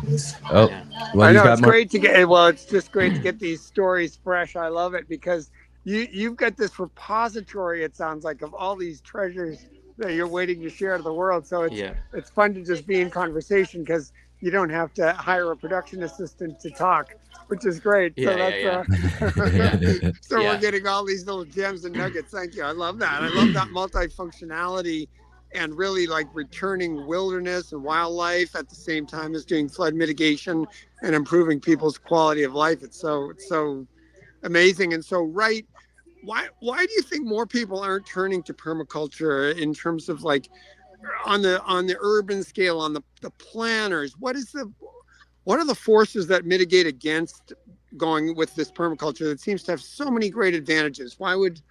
What's going on there in your mind? Yeah, I think that there's a lot of lowest common denominator thinking going on. Yeah. People are doing the easiest, the standard, there's just like a set of patterns, what people were taught in school. And I don't know if the problem is that people aren't thinking. I don't know if there's a certain segment of our population that like decided to stop innovating potentially, because you look around the world and you see a lot of, even on the look at China, I'm investigating being able to go to China, and the sponge cities, right? Like China's on top of it. I've been looking at Google Earth. I've been doing all this research on sponge cities, and I've been looking at Google Earth and trying to figure out like where there's some really cool locations. And I found some where I could, on Google Earth, you can slide the before after, and I'm like, whoa, look at this, wow. And they're like, oh, they're all over it, creating cities that are designed in a way that is basically, the city is is still hydrologically like part of the system in a beneficial way. So, why? I mean, I don't know what, just limitations in the thinking. There's just maybe again to political, these sort of other things that kind of get in the way of kind of understanding things that just make sense. Just on the face of them, they just make sense. Yeah. But again, I think that's what's the importance of, folks like yourself who are out there telling these stories, showing these things to people, these, large scale, small scale projects, things that are done, kind of even continuing on Mark's last question about things going on in the United States. I think really, one of the ones that really fascinates me lately that you did was down in Tucson, Arizona. And what is it? Brad Lancaster down there doing and just, I mean, literally just going and doing something illegal, right? Yeah. You know what I mean? Just cutting the curbs and doing something, but taking a chance, right? And to show people what could be possible if you just kind of take a chance and you can kind of show. And then what the city of Tucson, learns about it years later, figures this all out. Wait a minute, this is a benefit. We can see it directly right in front of us in our own city. Let's work to expand this, right? Yeah. So and I see Greg Peterson commented there. So yeah.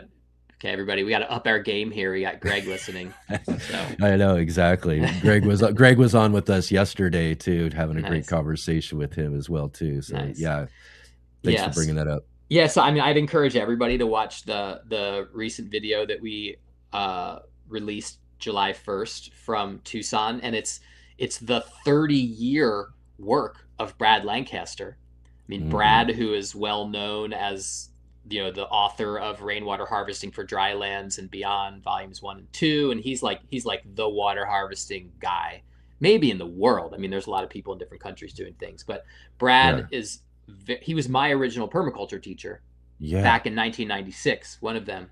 And so, just by cutting the curb, letting the water go into a little, city right of way, planting a hardy native desert tree like a mesquite or a palo verde there, and getting the storm runoff from the road to soak into the landscape instead of being shunted off into, drainage pipes and eventually, down the dry riverbed and a little flash flood there.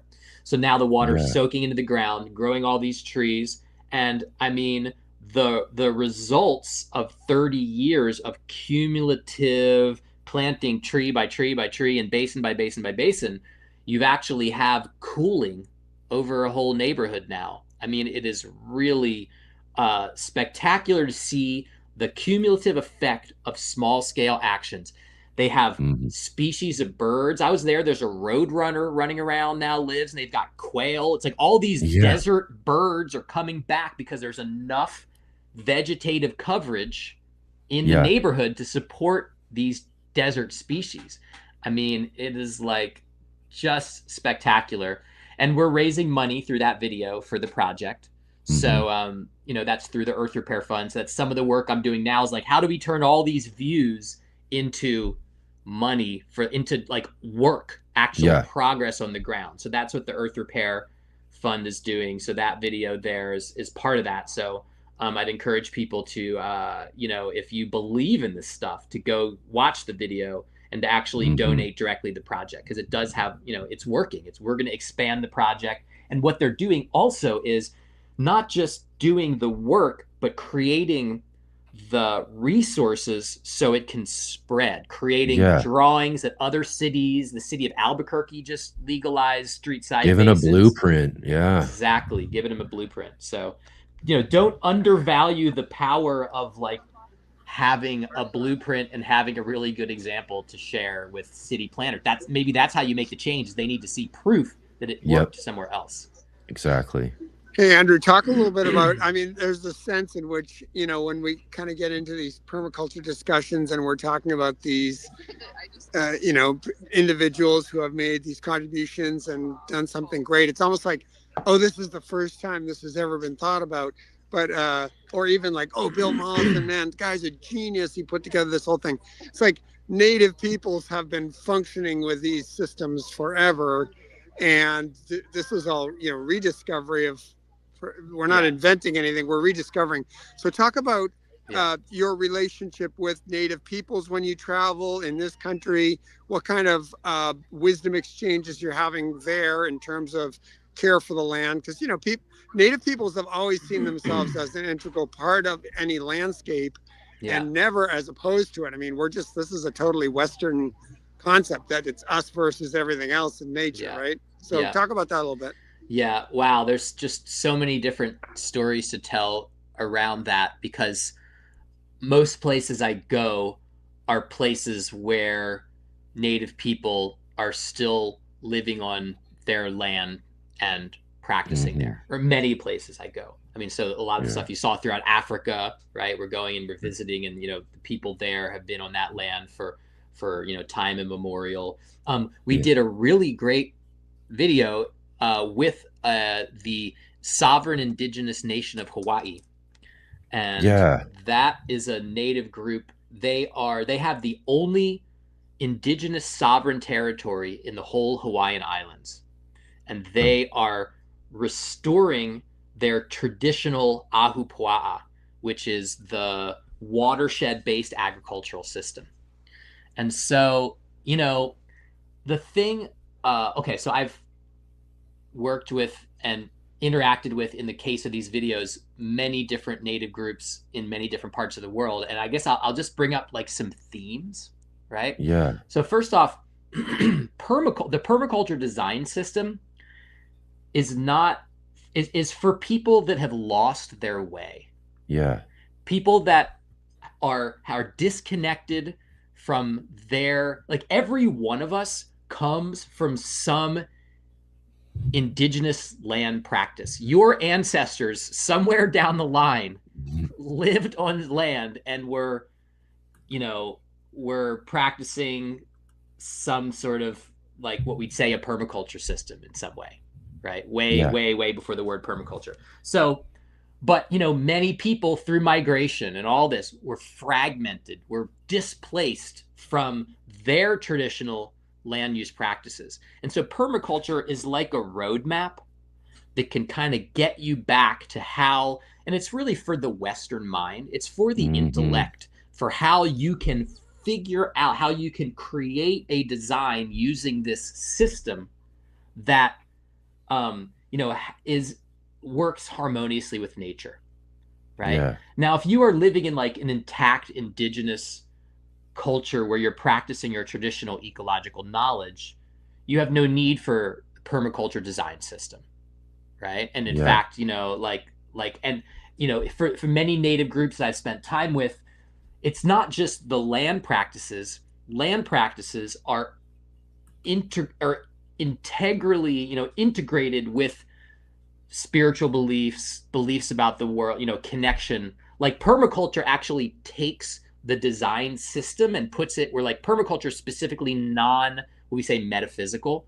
It's specifically like it's a scientifically based system. It actually is, the system itself is absent of spirituality. Right. Or like animism. And that is by design. Right. So it can be adopted by any group without having any particular spiritual baggage, but it also takes out, like there was an interesting letter by a group of native people. I'd love to find that again. It was like a public letter saying, stop calling permaculture repackaged indigenous wisdom, because that is where you are actually, that indigenous wisdom, it recognizes that the land is alive. Is a being. Permaculture is a scientifically based. They're like, you're giving indigenous wisdom a bad name by saying that permaculture is repackaged. It was just a very interesting perspective that I had never heard before. But now, what I'm seeing with native groups, and the group in Hawaii is a good example. I was just in Panama, and I was at a project, a 24,000 acre reforestation project, 25-year-old project called the Mamoni Valley, place called Geoversity. And they are, this valley directly abuts sovereign Kuna territory. The Kuna are indigenous people in Panama that have like a whole big strip of Panama on the Caribbean side, all the way up to the Continental Divide. And then this Mamoni Valley directly abuts that. And they're working very closely with the Kuna, and they're there on the invitation of the Kuna. And what I saw there, and what I've seen in a lot of other, with a lot of other indigenous groups, is that modernization and colonization has fractured their traditional practices. And you see this all over. It's kind of the story we're talking about in Timor-Leste, where, oh yeah, the Portuguese were colonized there for 400 years, like people's traditional practices get, like, the lineage gets broken.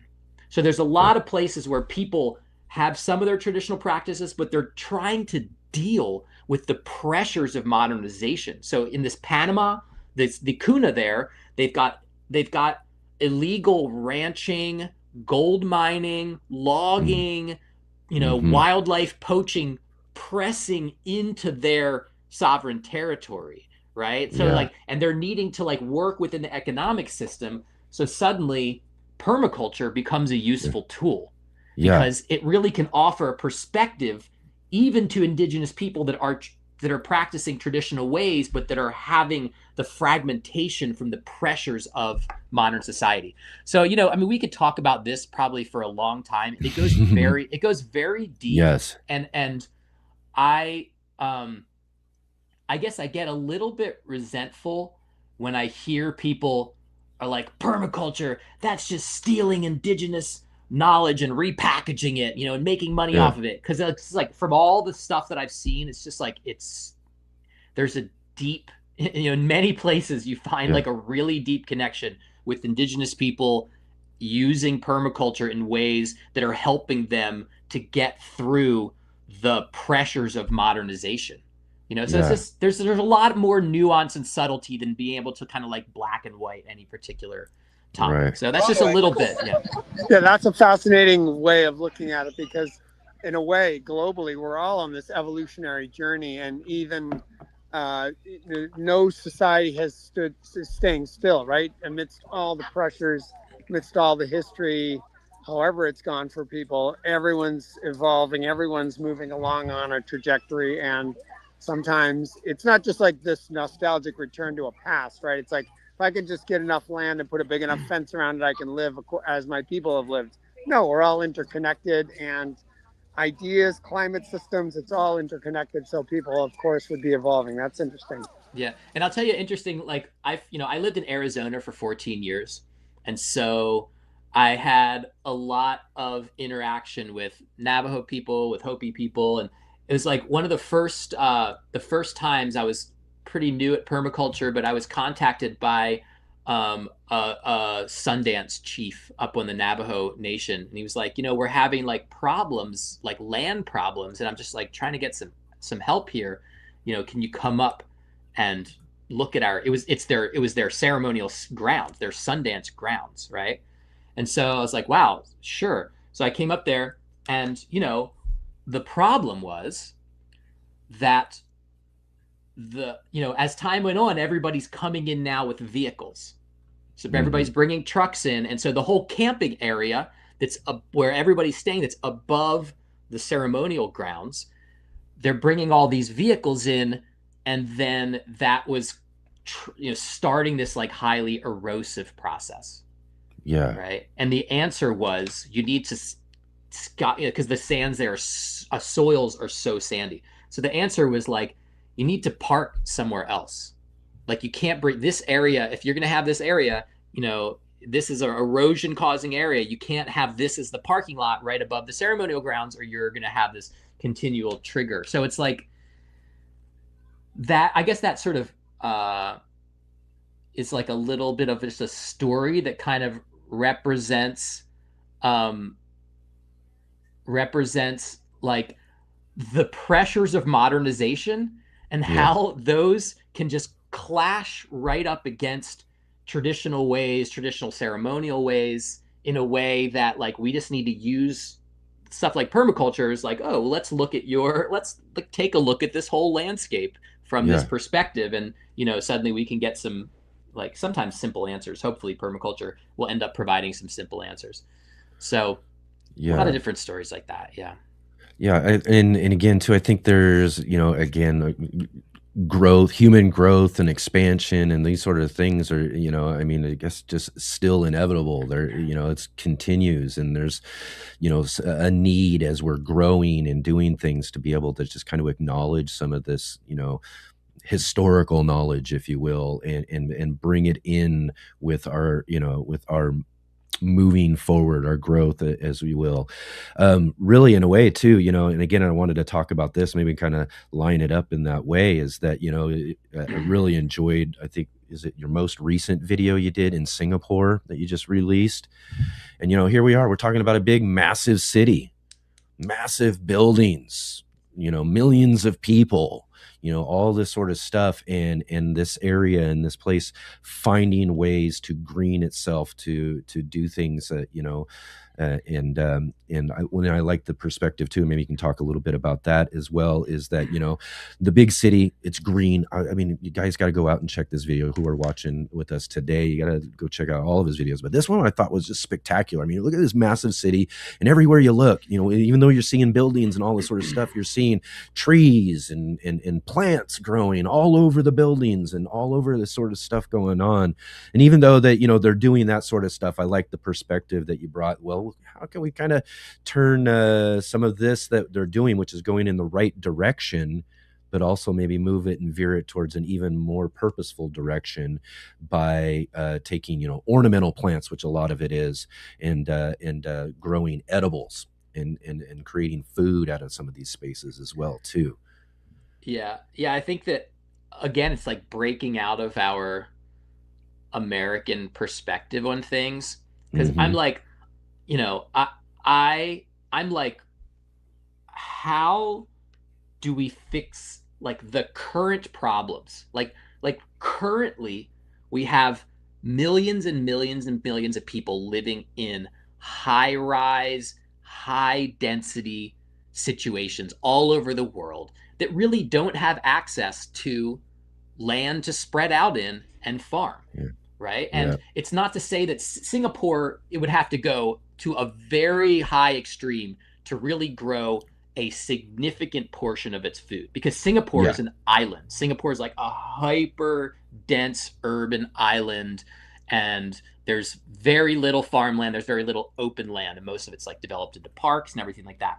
The guys that I interviewed actually have, I mean, I didn't go into this in the video because it's a whole other thing, but they have a plan developed for how do you actually maximize food growth, you know, all out in Singapore, including like limiting, you know, limiting the amount of streets and turning that into farmland, and building out like floating like farms into the ocean. I mean, they have all kinds of ideas of just like, how is Singapore going to survive, basically, you know? So there's a lot of people thinking like this, but you know, so I mean, I think that I probably take criticism and critiques in the comments and stuff probably like more seriously than I should. Right. Perchance. I'm just saying. It's kind of hard not to sometimes. It's kind of hard not to, but I'm always thinking of like, okay, the people that are like, oh, city, like this shouldn't even exist. Oh, so, you know, all the concrete and like that are sort of just critical because their ideal world, people aren't living in skyscrapers, and the embodied energy, which is massive of a skyscraper hyper urban environment, like shouldn't even really exist. And that's, you know, so you know, but the fact is that you've got people are people. And you've got people there, and you've got people living in, I mean, I was in Riyadh, you got people living in Saudi Arabia. You have a lot of people in the world living in places where maybe if we were going to redesign things, we wouldn't put so many people there. Like, how about Las Vegas? Yeah. Right. Yeah. I was going to say all of LA. It's like, come on, this doesn't really make sense. Yeah. Well, yeah. So, but all those people that live in all those places that you might think shouldn't be there, right? Yeah. They're people they've got mothers and fathers and daughters and sons and husbands and wives, and they have lives, and like they want to live. And a lot of people are just in a place because that's where they were born. And so it's like, so I'm just like, how, Greg says Phoenix, right? Although Phoenix actually, you know, Phoenix was a very nice, lush place back in the day before, you know, settlement. I mean, it's a big valley. So there's some things going for Phoenix. I think it's been developed very poorly, but so, you know, people in high-rise skyscrapers, they want to grow food too. Yeah. Like people everybody is feeling the effects of climate change, of warming. Yeah. Right. Or of extreme weather, extreme climate. So like, how do we cool places that have skyscrapers? If they're going to build skyscrapers, how do we do it with greenery, and you actually create habitat and food production. So, I'm like, I don't think that there is a environment or a climate zone that I would not go to report on innovations, because everywhere we're going to need to make that change, or those places will be abandoned. If you can't import food into Singapore, you will have less of a population. If you can't get water to the cities in Saudi Arabia, you will have, it's like, exactly. Yeah, we saw a lot of the that was interesting, like with the whole Iran war going on and the threats of targeting desalination plants and all the stuff, and you're like, wow, you could depopulate tens of millions of people with certain, that sort of action. taking out certain, you're like, wow. I mean, it shows the vulnerability, of course, of a lot of our systems. That's for sure. Yeah. Again, too, I want to, running out of time here already, but I did want to touch on, again, the video, as you just mentioned too, about Saudi Arabia. I mean, that was really very interesting as well too. I mean, look at this, long-standing area where people, populated, and you've got all this wastewater, you've got all this, which is, the output of having a lot of people and everything, but not doing the right stuff with it for so long, and then finding this permaculture type system that kind of helps solve this problem. Maybe you can talk a little bit about that, how they're turning wastewater and cleaning it up and everything too. Again, I just found that project too so fascinating, as well as all of these other ones that you've covered and everything. But I think ultimately it really goes to show that, we can find solutions to these sort of things, even though we are a growing population of people throughout the world. Yeah. And I guess the point is, just to kind of follow up on, like, we can find solutions, is we have the solutions. Yeah, I guess rediscovering them or whatever, so many. Right? Yeah, I mean, it's out there. Like, I mean, that's kind of like my YouTube channel. I'm like, here it is. Here's this. But I guess in the sense applied to a larger scale of people, though, these things, historically we had, less people. Now we're more people dealing with a larger problem, right? Yeah. And we're going to have a real shift in human consciousness. Yeah. Because the solutions are there. If humanity collectively was like, we need to fix these problems now, and we want to actually work with nature and use nature, collaboratively, what are we going to do? We're like, oh, here we go. Here, like you're saying, Saudi Arabia, here's how you clean a polluted river, right? Here, and then here's how you restore wastelands, depleted wastelands in the Sahel. Here's how you could potentially retrofit, or at least design, major urban centers for food production, habitat, and cooling. Like, here's all these different pieces there. I see we have a question. You want me to answer that one? Yeah. In your experience, what is actually preventing us from scaling the solutions? I guess it kind of goes along with what we're talking about. What would it take to move from inspiring individual projects to a global regeneration movement? Yeah, I would say, in its the most basic answer would be capitalism, right? Would be that our system is designed, for the most part, to profit a few, and the few that are profiting increasingly more don't really care about this stuff. That the people at the top tend to be they care most about their own increasing wealth. Yep. Right. And so, we live in a system where there is such an imbalance of wealth, and the people, and what it's taken the people with the very most to get there are is things that they don't like. There are definitely people with billions and billions of dollars that, if they flipped the switch on, and be like, I actually want to use my money and reinvest it for good, things could change very quickly. But unfortunately, so I would just say, like, maybe the worst parts of human nature, which is like selfishness and seeing yourself as separate, right? We talked about, like, the indigenous perspective in the world, seeing yourself as connected. I mean, that's in a nutshell, seeing yourself as connected to the rest of the world. Like, we are connected. I am part of this planet, and you are like my fellow species, wherever you live in the world. I mean, finding our common ground. finding our common ground. But We need- unfortunately, yeah. Go ahead. We need a Dolly Parton effect among the rich, Yeah, right? That Yeah, kind of totally. sense of like, my wealth is to give back. If I have been able to enjoy the circumstances such that I have wealth. But this is very insidious. I think the interior battle is going to be a lot harder than the exterior battle, because even any of us, I remember I lived in Brazil for 2 years, and just here I perceive myself as a struggling middle class person. When I change context, I all of a sudden am like a wealthy oppressor who has my income now becomes the power to change many other people's lives. But when I'm put it back in this context, in its rat raciness and it's always looking up, it's just like I suddenly feel like I got nothing. I can't really spare anything. I got to keep driving forward.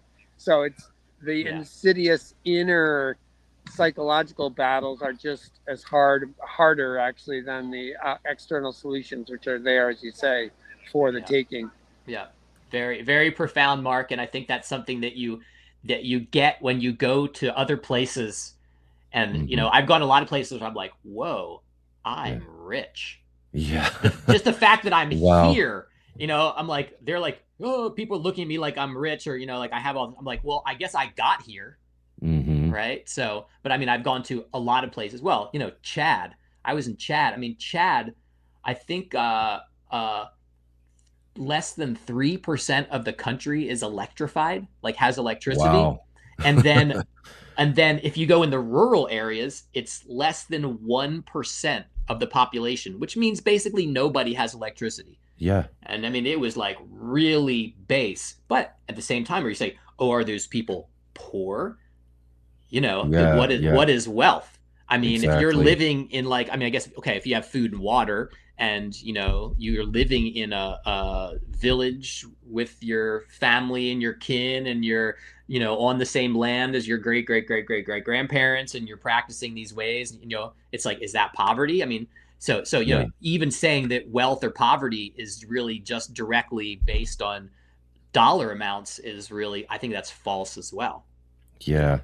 Yeah, that's so true, and again, I think about that a lot too. I grew up very, very poor, and then I look back at, that life and that lifestyle, and I go and I look at the rest of the world and I go, man, even at that, I would have been a rich person in some places. And that really just gives me a whole different perspective. And, and I may not have had the chance and opportunity to get around and check out some of these parts of the world and stuff, but Andrew, I just, getting the chance to go to these places through your videos and the documentaries that you put together, just really helps me get even further perspective of the world and what is possible.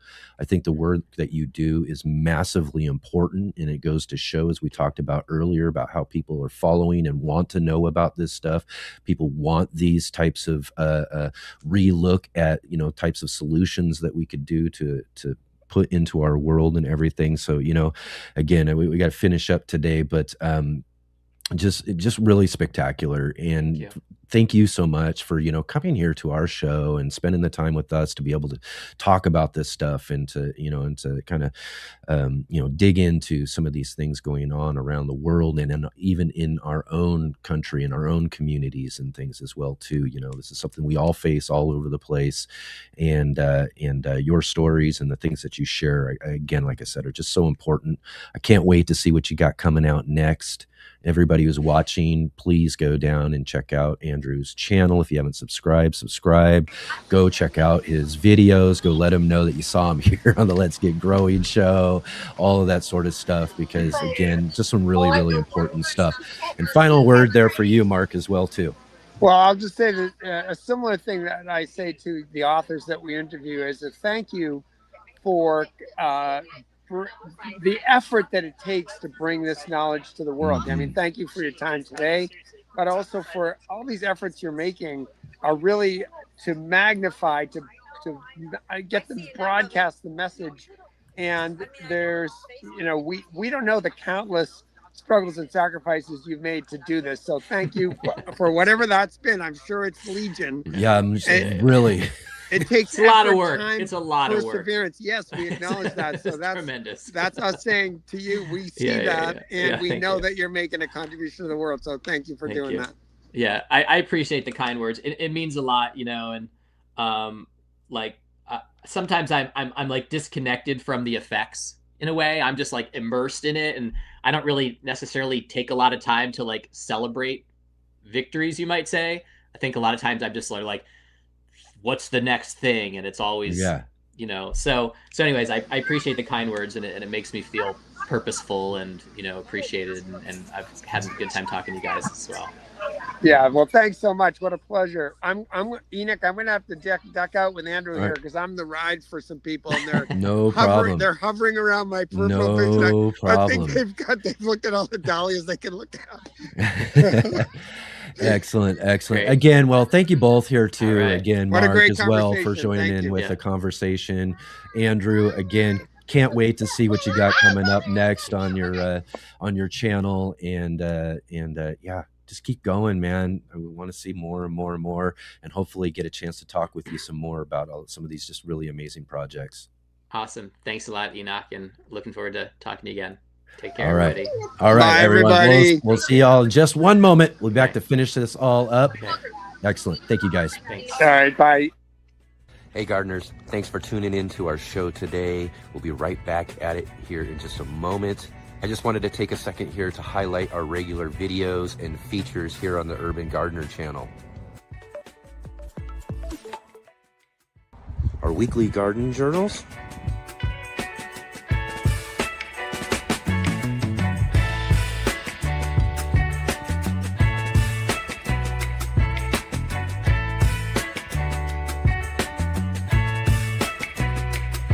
And our incredible featured visits.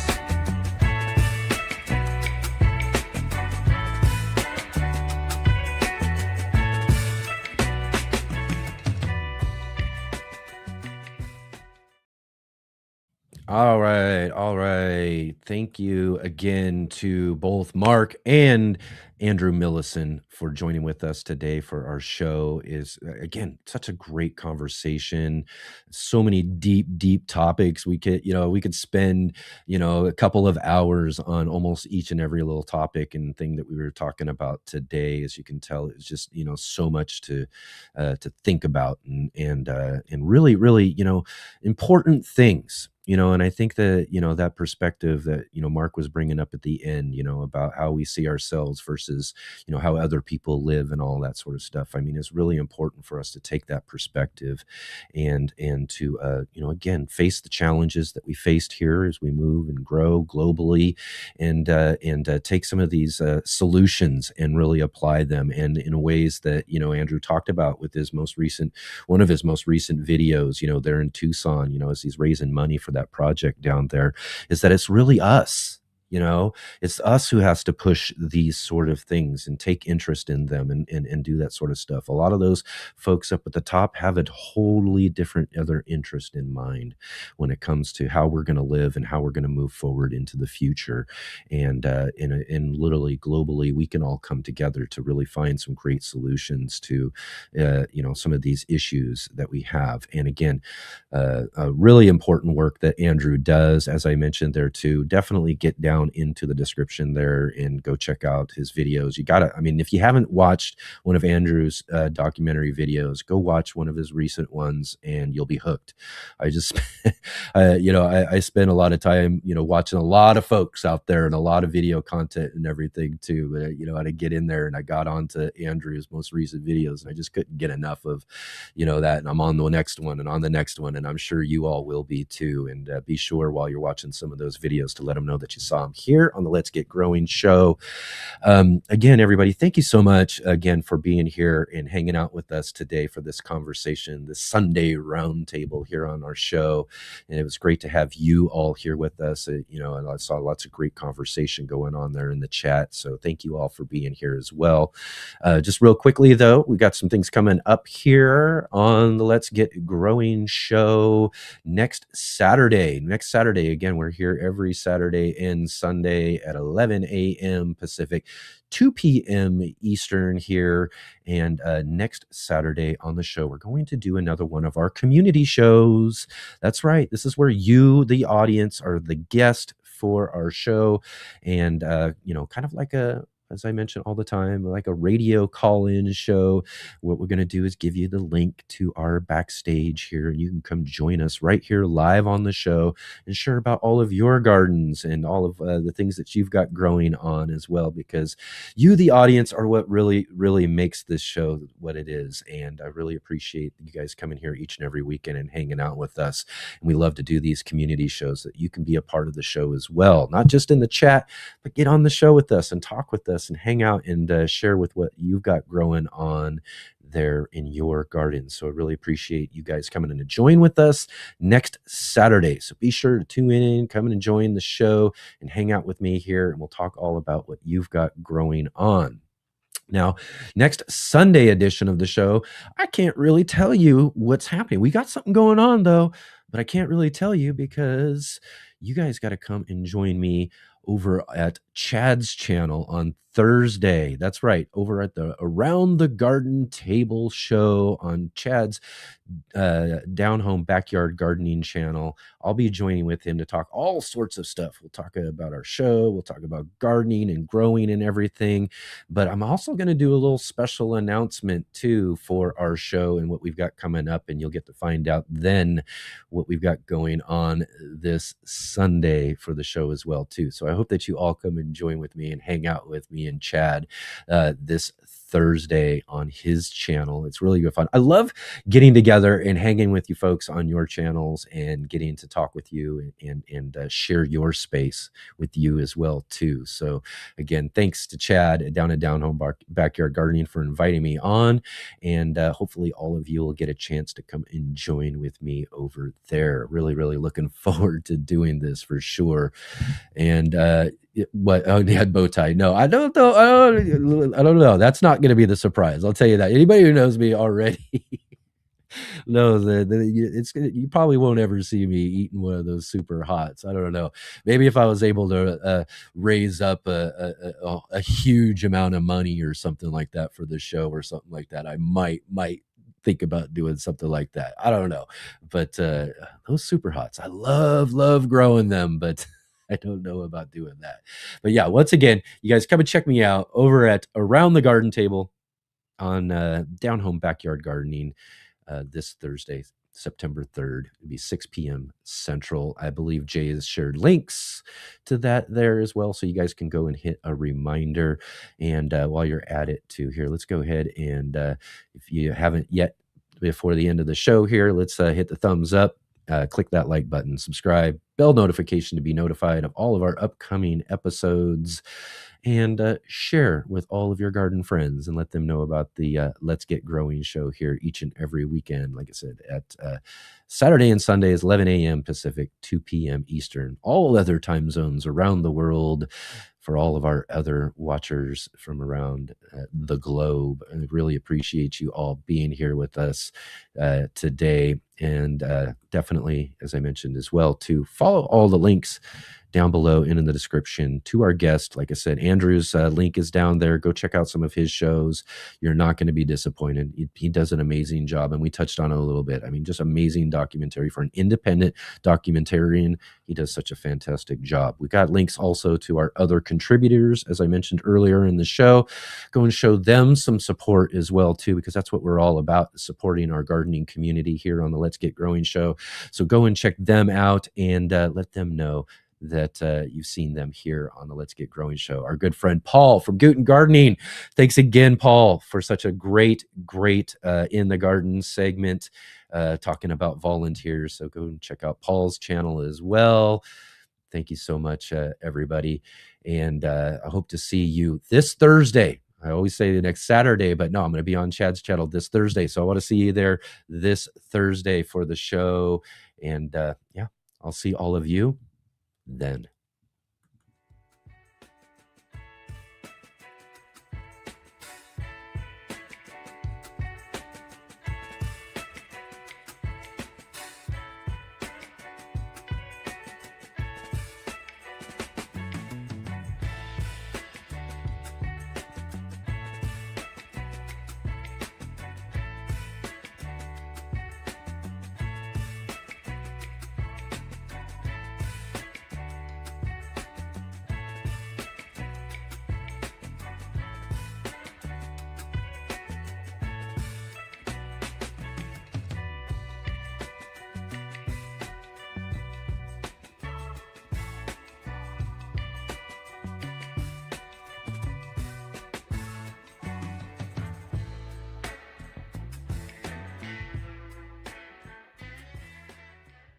Back of the run. See you on the flippy flops.